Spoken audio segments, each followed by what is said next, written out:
Welcome to GRE. I'm your host, Keith Weinhold. I answer your listener questions today. A 12-year-old listener asks, how many properties must I own to become a millionaire? Another asks, should my first property be a house hack or an out-of-state rental?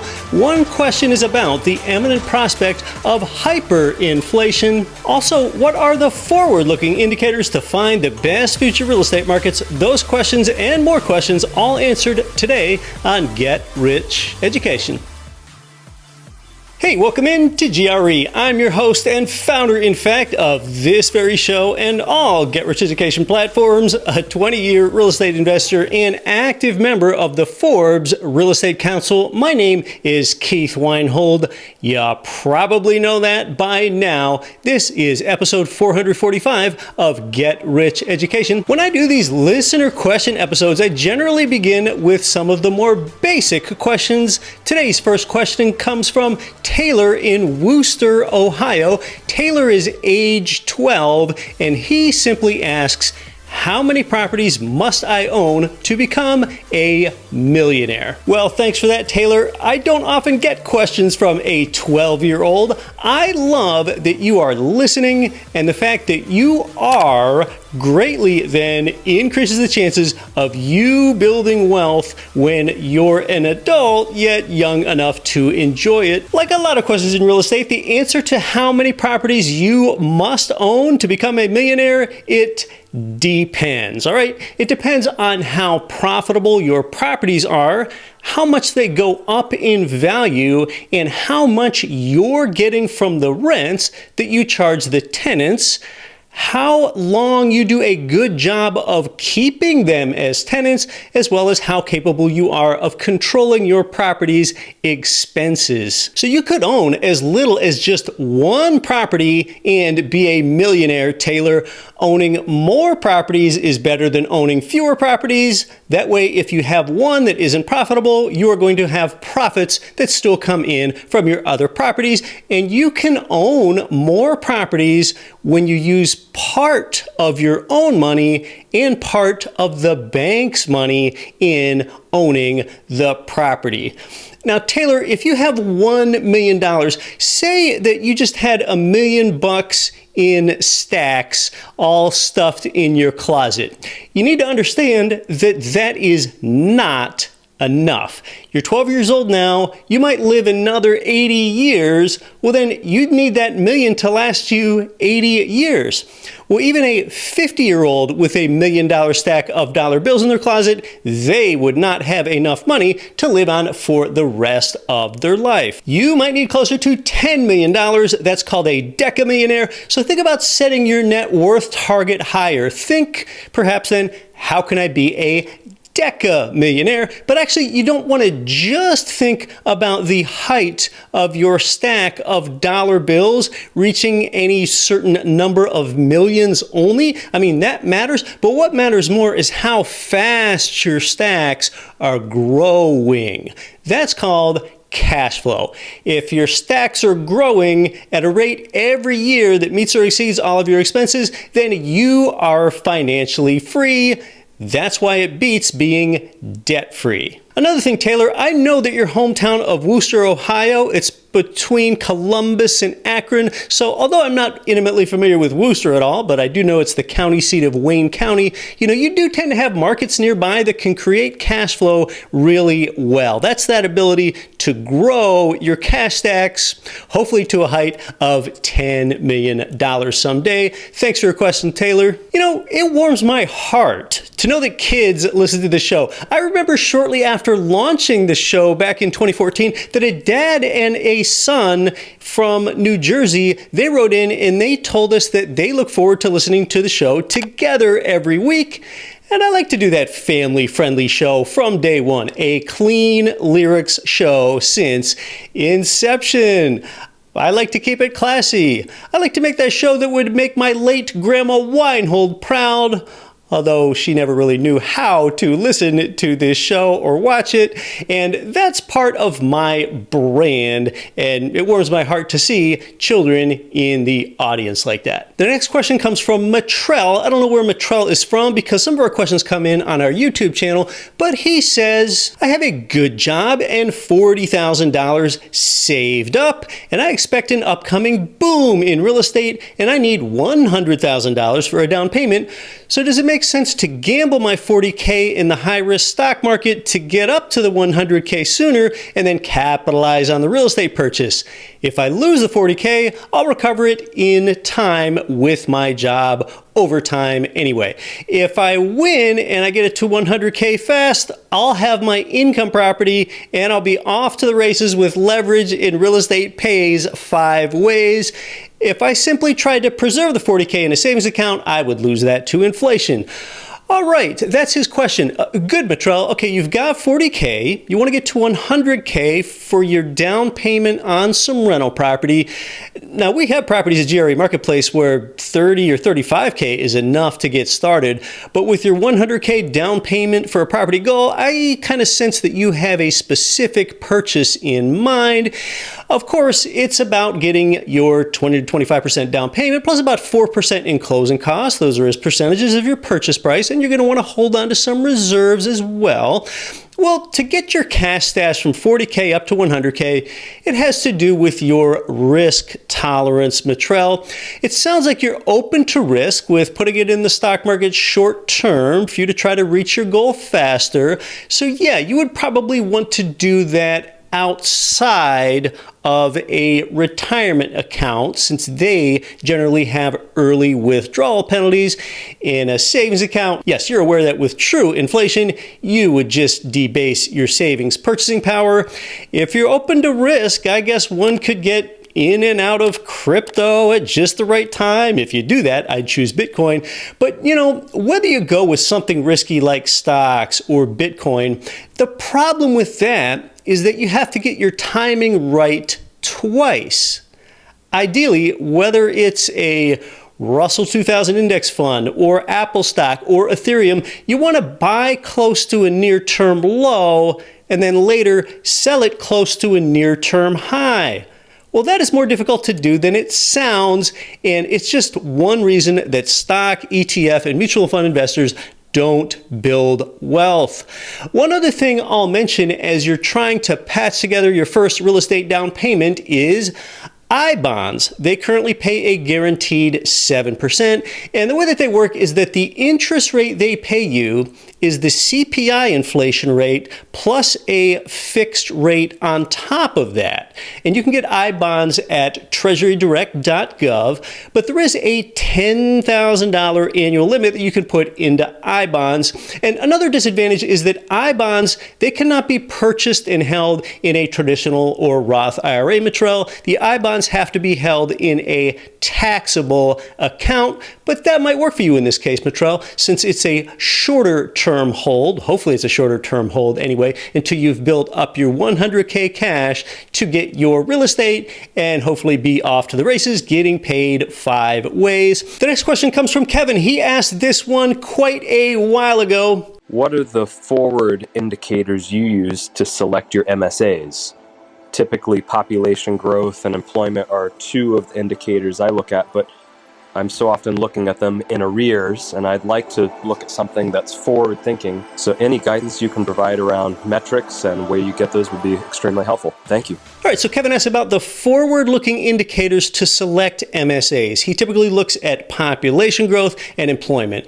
And that is a rather astute question, Kevin. Yes, you're looking at some of the right measures for really that tide that floats a real estate market up. So first we want to think about landlord-friendly states. Yes, the Midwest and South has a preponderance of them, But there are outliers. You'll also find pretty favorable eviction processes for landlords in Pennsylvania, Texas, and Arizona. When it comes to forward-looking real estate indicators and their sources, first, let me give you two resources that almost everyone knows about, and then we'll drill down deeper. The NAR publishes forecasts for home sales and prices and other market trends, and their reports give you future real estate market insight at both the national level and the local level. And then Zillow, they offer forecasts too on the housing market with things like home values and rents and some other market indicators. Now, one indicator and one place that a lot of people don't know to look at, Kevin, is your ability to discover upcoming government infrastructure programs. Think about learning where the next new highway intersection or highway interchange is going to be built, or perhaps it's a seaport expansion project or a new bridge that is going to be built in, say, 5 years. Well, there are a lot of places where you can find out that information ahead of time, and unlike stock investing, it is completely legal, totally all right to learn about this ahead of time. You can get a heads up on where the next bridge is going to be built and how that can make nearby property values rise. That's not considered illegal insider information in real estate. So you can check the websites of government agencies responsible for upcoming infrastructure development in your target state or region. And that area's, say, Department of Transportation, they make this public so that contractors can engage in the bidding process for major infrastructure projects. And these are known as government procurement websites. For example, in Illinois, that's under an illinois.gov website. And these sources can be kind of dry and wonky, but putting in the work over there, that can help you see the future in a certain region. Now, major news outlets and just regular old school legacy media television channels like good old WPHL in Philadelphia or KMSP in Minneapolis or anywhere, they often report on upcoming projects and government initiatives as well, something like, say, an airport expansion. Now, if you happen to live in Investor Advantage area, Kevin, and well, you do, Dayton, Ohio, joining an in real life industry association that focuses on infrastructure development, that can really give you some direction and some foresight, and you're going to grow your network too. You're going to meet people. That'll give you access to upcoming projects, as will attending public meetings like town hall meetings. And then finally, the U.S. Census Bureau and other sources, they make all kinds of population projections, and that really helps you see the future. And hey, you might as well use the census's resources since your tax dollars are paying for it after all. And those industry associations and public meetings, they often use and apply those population projections to the major upcoming projects. So there is more, but I think it's a good bit there. I hope that helps you out, Kevin. Today, I'm bringing you the show from Anchorage, Alaska. Next week, I'll be bringing it to you from Las Vegas, Nevada. And in 2 weeks, I'll be bringing you the show from Phoenix, Arizona. So Anchorage, Las Vegas, and Phoenix, that is the largest city in the 49th, 36th, and 48th states admitted to the union, respectively. I'm only hanging out in the big cities. And only a remorseless geography nerd like me would break it down that way, wouldn't I? Yes, we'll be constructing makeshift mobile GRE recording studios coming up. Hey, if you've got a question that you'd like me to answer, go to getricheducation.com/contact. That's where you can either write a message or leave a voice message listener question, just like Kevin did there. I answer more of your listener questions next. I'm Keith Weinhold. You're listening to episode 445 of Get Rich Education. There is upward pressure on rents. And you can make this actionable at our sister website, gremarketplace.com. This is where you can leverage my industry contacts to get started with rental property. I own properties with a lot of these same providers across different U.S. states. Most of these properties, which I've actually never seen in person before. And how can I have the confidence to own rental property without ever having seen it? Well, for one thing, I partner with these turnkey real estate companies, which you can do as well. I'll see you over there at GRE Marketplace. Welcome back to Get Rich Education. I'm your host, Keith Weinhold. Grateful to have you here with me. Before we return to your listener questions, thanks to this week's sponsors. They support us, so please consider supporting them. That is Ridge Lending Group. Consider your next mortgage loan for income property there and see the difference that a lender that works specifically with investors like you can make. They serve almost all 50 states now. That is President Chaley Ridge and all of the good-looking people over there at Ridge Lending Group.com. Then there's JWB Real Estate Capital, income property specialists that provide you with the actual investor advantage real estate that you can buy in bustling, fast-growing Jacksonville. They're the providers. The all-around good guy, Greg Cohen, and the team at JWB. They always have good hair days over there, too. They really make it easy for you. You can find your next cash flow property at jwbrealestate.com/GRE. And finally, there's Mid-South Homebuyers, providing you some of the best rent ratios in the entire South in Memphis and Little Rock. They've got that service that you've been raving about for years now. That is Terry Kerr, Liz Brody, and all the fine peeps over there at Mid-South that shake your hand, look you in the eye, have a symmetrical smile, and even regularly recite your name mid-sentence for you. You can get started at midsouthhomebuyers.com.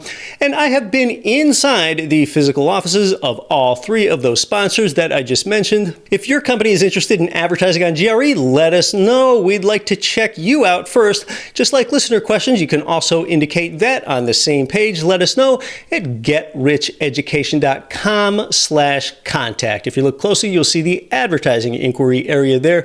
Connor asked me a question. Keith, absolutely love your videos. I live in expensive Southern California, Orange County. Would you recommend my first property be a primary that I house hack, or I invest in an out-of-state rental? Let's look at the SoCal house hack. As you're surely already aware, real estate prices and tax rates are both very high in California. California also has a Tenant Protection Act enacted in 2019 that puts strict eviction laws into place.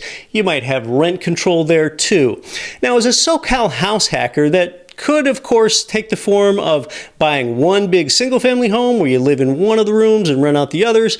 And the younger that you are, the more likely it is that you're tolerant living with roommates.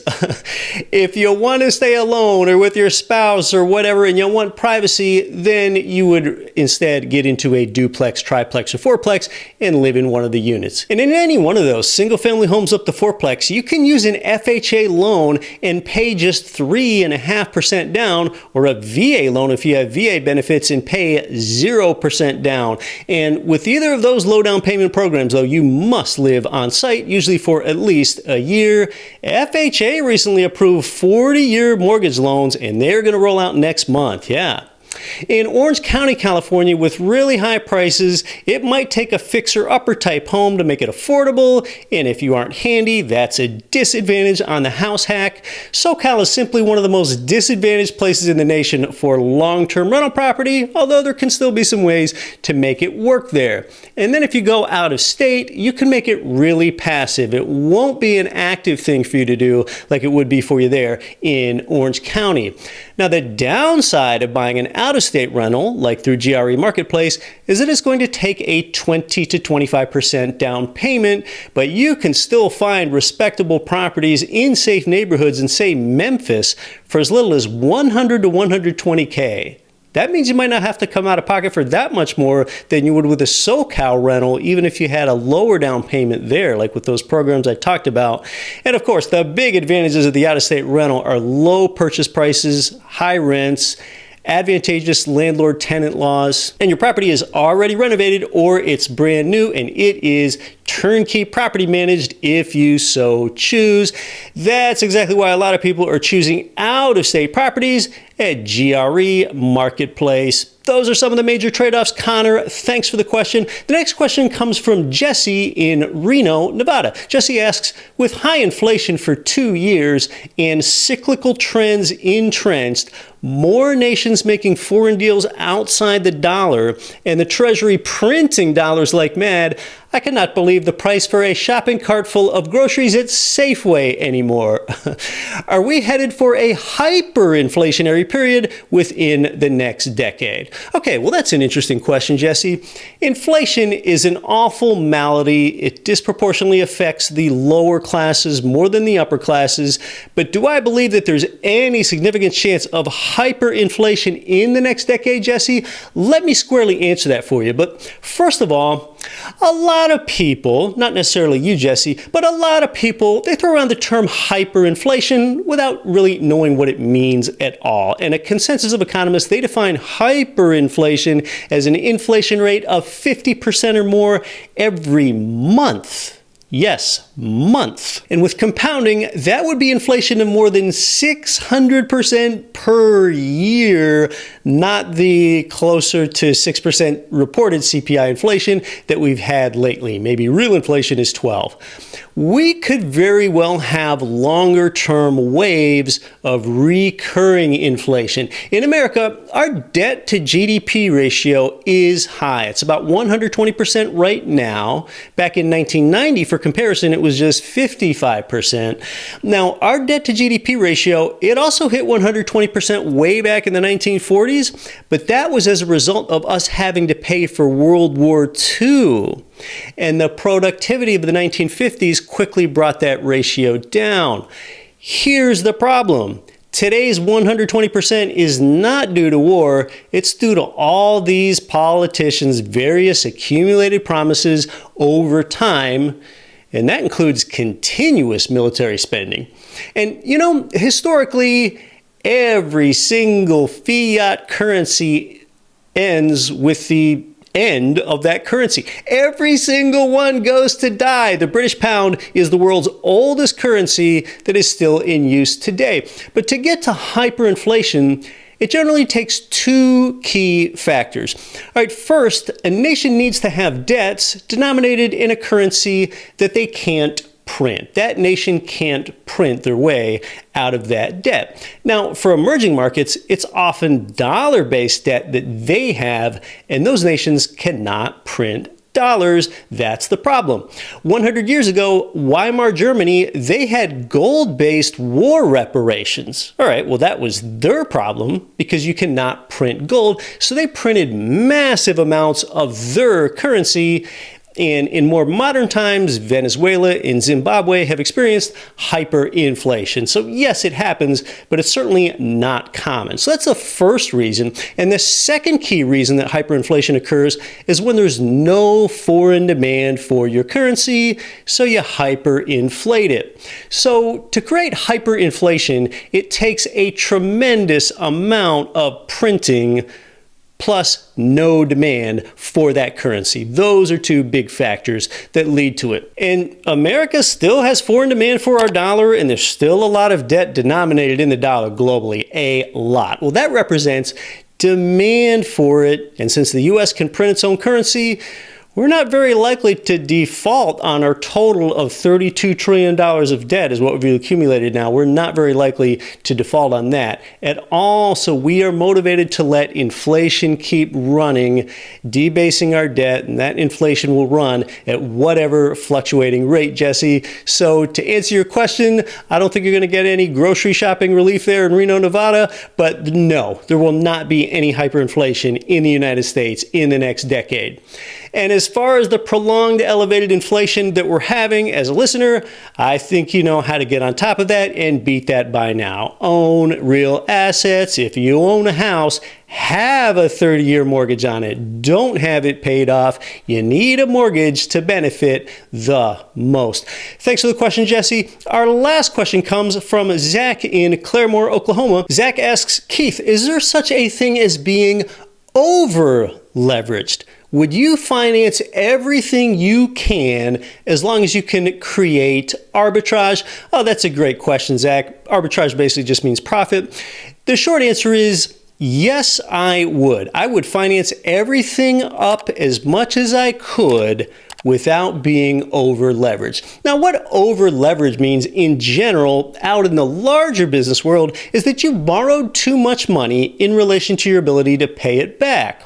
All right, now in real estate, being over leveraged means that you take on so much debt that you can't make your monthly payments on your principal, interest, and operating expenses. So as long as my properties are cash flow positive, even by a little margin, I have found no limit as to how much I would finance. Zach, let me use an example. Say that you buy a rental duplex with $4,000 of monthly rent income.